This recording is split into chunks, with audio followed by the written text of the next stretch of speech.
Hello friends, welcome back to my channel Divine Tutorials. Friends, आज मैं आप लोगों के लिए इन्वायरमेंट के वन लाइनर क्वेश्चंस लेकर आई हूँ। फ्रेंड्स, क्वेश्चंस बहुत ही इंपॉर्टेंट हैं। वीडियो को लास्ट तक बहुत ध्यान से देखिए। अच्छा लगे तो लाइक कीजिए और अगर आप हमारा चैनल पहली बार देख रहे हैं तो प्लीज इसको सब्सक्राइब कर लीजिए।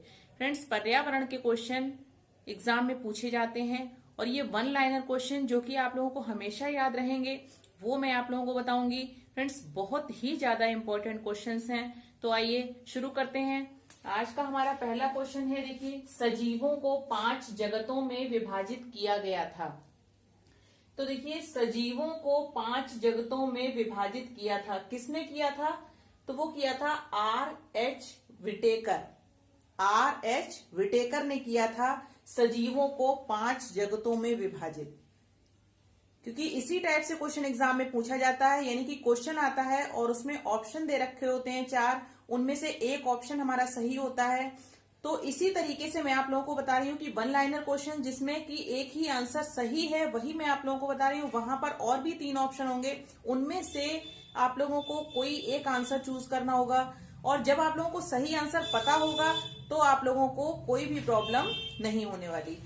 तो देखिए, सबसे पहला क्वेश्चन था हमारा, सजीवों को 5 जगतों में विभाजित किया था। किसने किया था? R.H. विटेकर ने। इसके बाद अगला हमारा क्वेश्चन आता है, देखिए, जीवाणुओं का अध्ययन किस जगत में किया जाता है? तो देखिए, जीवाणुओं का अध्ययन किस जगत में किया जाता है? तो वो फ्रेंड्स किया जाता है मोनेरा जगत में। मोनेरा जगत में जीवाणुओं का अध्ययन किया जाता है। याद रखिएगा, जीवाणुओं का अध्ययन किस जगत में किया जाता है? तो जीवाणुओं का अध्ययन मोनेरा जगत में किया जाता है। अगला क्वेश्चन हमारा आता है, जीवाणु विज्ञान के जनक कौन है? इस टाइप से क्वेश्चन बहुत ज्यादा एग्जाम में पूछा जाता है कि जीवाणु विज्ञान के जनक कौन है। तो देखिए, एंटोनी वॉन ल्यूवेनहॉक, यानी कि जीवाणु विज्ञान के जनक कौन है? तो इनका नाम आप लोग याद रखिएगा। तो इनका नाम है Antony von Leeuwenhoek. Antony von Leeuwenhoek ये जो है ये हैं जीवाणु विज्ञान के जनक। इसके बाद फ्रेंड्स अगला हमारा क्वेश्चन आता है, देखिए, किसके कारण दही जमता है? तो देखिए, किसके कारण दही जमता है?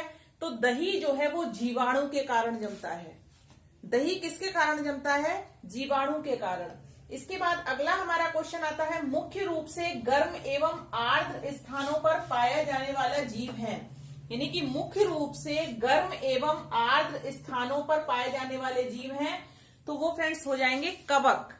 यानी कि गर्म एवं आर्द्र स्थानों पर पाए जाने वाले जीव कौन से होते हैं? तो वो होते हैं कवक। इसके बाद अगला हमारा क्वेश्चन आता है, देखिए, बेकरी उद्योग में प्रयोग किया जाने वाला कवक है। तो देखिए, बेकरी उद्योग में कौन सा कवक प्रयोग किया जाता है? तो बेकरी उद्योग में प्रयोग किया जाने वाला कवक है यीस्ट, यानी कि खमीर जिसको हम बोलते हैं। बेकरी उद्योग में प्रयोग किया जाने वाला कवक कौन सा है? यीस्ट, जिसको हम क्या बोलते हैं? खमीर। इसके बाद अगला हमारा क्वेश्चन आता है, देखिए, पादप जगत के जनक कौन है? वेरी इंपॉर्टेंट क्वेश्चन, बहुत बार एग्जाम में आ चुका है, बहुत बार एग्जाम में पूछा जा चुका है कि पादप जगत के जनक कौन है। तो देखिए, पादप जगत के जनक हैं थियोफ्रेस्टस। थियोफ्रेस्टस पादप जगत के जनक हैं।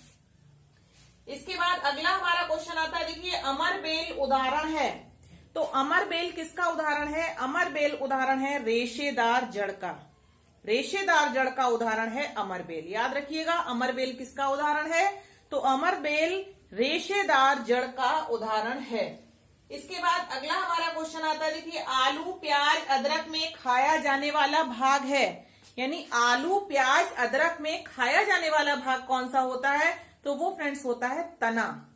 आलू प्याज अदरक में खाया जाने वाला भाग होता है तना। इसके बाद अगला हमारा क्वेश्चन आता है, प्रकाश संश्लेषण सबसे कम किस रंग में होता है? ये भी बहुत बार एग्जाम में पूछा गया है कि प्रकाश संश्लेषण सबसे कम किस रंग में होता है? तो प्रकाश संश्लेषण सबसे कम होता है बैंगनी रंग में। प्रकाश संश्लेषण सबसे कम बैंगनी रंग। अगला हमारा क्वेश्चन आता है, देखिए, वह जानवर जो अंडे देता है। यानी वह जानवर जो अंडे देता है तो वो होता है पेंगुइन। पेंगुइन जो है वो अंडे देता है। याद रखिएगा, वह जानवर जो अंडे देता है पेंगुइन। इसके बाद अगला हमारा क्वेश्चन आता है, देखिए जंतु जगत का जनक कौन है। अब यहां पर आ गया जंतु जगत का जनक। तो जंतु जगत का जनक कौन है, तो वो है अरस्तु। अभी मैंने आप लोगों को इससे पहले बताया था पादप जगत के जनक। तो पादप जगत के जनक कौन है, तो फ्रेंड्स देखिए पादप जगत के जनक हैं थियोफ्रेस्टस। जैसा कि मैंने अभी इससे पहले वाले क्वेश्चंस में मैंने आप लोगों को बताया था कि पादप जगत के जनक थियोफ्रेस्टस। अब यहाँ पर आ गया है जंतु जगत के जनक। तो जंतु जगत के जनक अरस्तु हैं, जंतु जगत के जनक अरस्तु। और अगर हमसे पूछा जाए कि पादप जगत के जनक कौन है, तो पादप जगत के जनक हैं थियोफ्रेस्टस, याद रखिएगा। इसके बाद अगला क्वेश्चन है फ्रेंड्स हमारा, देखिए रुधिर का लाल रंग किसके कारण होता है। तो देखिए रुधिर का रंग लाल जो है वो किसके कारण होता है, वो होता है हीमोग्लोबिन के कारण। रुधिर का रंग लाल यानी रक्त जिसको हम कहते हैं, रुधिर कहते हैं, तो रुधिर का जो रंग होता है वो लाल किसके कारण होता है, तो वो होता है हीमोग्लोबिन के कारण। इसके बाद अगला हमारा क्वेश्चन आता है, लौंग और केसर पौधे के किस भाग से प्राप्त होते हैं। यानी लौंग और केसर पौधे के किस भाग से प्राप्त होते हैं, तो वो फ्रेंड्स होते हैं फूल से। यानी लौंग में जो फूल होता है उस भाग से ये हमको प्राप्त होते हैं। तो लौंग और केसर पौधे के किस भाग से प्राप्त होते हैं, फूल से। इसके बाद अगला हमारा क्वेश्चन आता है, पृथ्वी का अपमार्जक है। तो देखिए पृथ्वी का अपमार्जक जो है वो है जीवाणु एवं कवक। पृथ्वी का अपमार्जक है जीवाणु एवं कवक।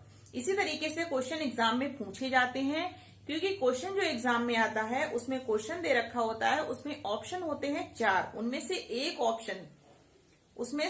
ऑप्शन हम लोग को चूज करना होता है। और उनमें से 2 ऐसे ऑप्शन होते हैं जिनमें बहुत ज्यादा हम लोगों को कंफ्यूजन रहता है कि इसमें से ये होगा या ये होगा। तो जब आप लोगों को बिल्कुल मतलब पूरी तरीके से अगर आप लोगों को पता होगा कि इसका आंसर यही है, तो आप लोगों को वहां पे कोई भी प्रॉब्लम नहीं आएगी। तो देखिए पृथ्वी का अपमार्जक है, अगर आप लोगों को पता है कि इसका आंसर जीवाणु एवं कवक है, तो फिर वहां चाहे कोई भी ऑप्शन हो, आपका टिक जो है वो किस पे लगेगा, जीवाणु एवं कवक। यानी पृथ्वी का अपमार्जक क्या है, जीवाणु एवं कवक। इसके बाद अगला हमारा क्वेश्चन आता है, डॉल्फिन को राष्ट्रीय जलीय जीव घोषित किया गया। डॉल्फिन को राष्ट्रीय जलीय जीव घोषित किया गया कब, 5 अक्टूबर 2009 को। 5 अक्टूबर 2009 को डॉल्फिन को राष्ट्रीय जलीय जीव घोषित किया गया। इसके बाद अगला हमारा आता है, देखिए प्रकृति में ऑक्सीजन का मुख्य स्रोत क्या है। प्रकृति में ऑक्सीजन का प्रमुख स्रोत क्या है, तो वो है हरे पौधे। प्रकृति में ऑक्सीजन का प्रमुख स्रोत हरे पौधे है। इसके बाद अगला हमारा क्वेश्चन आता है, देखिए द्विबीजपत्री पौधा है। द्विबीजपत्री पौधा जहां पर पूछा जाए वहां पर सरसों, द्विबीजपत्री पौधा सरसों। इसके बाद अगला हमारा क्वेश्चन आता है, हृदय का कार्य है। तो देखिए हृदय का कार्य क्या होता है, खून को पंप करना। खून को पंप करना हृदय का मुख्य कार्य होता है। हृदय का मुख्य कार्य क्या होता है, खून को पंप करना। इसके बाद अगला हमारा क्वेश्चन आता है, रक्त समूहों में कौन सार्वभौमिक प्राप्त करता है। रक्त समूहों में कौन सार्वभौमिक प्राप्त करता है, तो वो है AB। रक्त समूहों में कौन सार्वभौमिक प्राप्त करता है, तो AB। तो ये थे फ्रेंड्स हमारे एनवायरनमेंट के 1 लाइनर क्वेश्चंस जो कि मैंने आप लोगों को बताए। फ्रेंड्स ये क्वेश्चंस बहुत ही इंपॉर्टेंट है। जैसे जैसे वीडियोस आप लोगों को मिलते रहे, सारे वीडियोस आप लोग वॉच करते रहिए, क्योंकि एग्जाम के लिए अब टाइम बहुत ही कम है। सिलेक्टेड चीजें मैं आप लोगों के लिए ला रही हूँ, सिलेक्टेड मटेरियल। जितना भी मेरे पास मटेरियल है मैं उतना आप लोगों को प्रोवाइड करा रही हूँ। फ्रेंड्स मेरे वीडियोस आप लोग बहुत ध्यान से सारे एक बार फिर से देख लीजिए, जिससे कोई भी टॉपिक किसी भी चीज का आप लोगों का छूट ना जाए। तो फ्रेंड्स एग्जाम में अब दिन नहीं बचे हैं, तो हम लोग को तैयारी बहुत अच्छे से करनी है। और अब टाइम है केवल रिवीजन करने का, क्योंकि तैयारी अब लगभग हो चुकी है, तो अब टाइम रिवीजन करने का है। तो एक बार सरसरी निगाह से हम लोग रिवीजन करेंगे। और फ्रेंड्स मैं आप लोगों की टेस्ट सीरीज लेकर आऊंगी। टेस्ट सीरीज का मतलब यही है कि 10 से 20 क्वेश्चन मैं आप लोगों को रोज बताऊंगी किसी न किसी टॉपिक पर। तो फ्रेंड्स आप लोग मेरे वीडियोस को डेली देखते रहिए, अच्छा लगे तो लाइक कर दिया कीजिए, और अगर आप लोग हमारा चैनल पहली बार देख रहे हैं तो प्लीज इसको सब्सक्राइब भी कर लीजिए और पास में लगे बेल आइकन को भी प्रेस कीजिए, जिससे आने वाले हर वीडियो का नोटिफिकेशन आप लोगों तक सबसे पहले पहुंच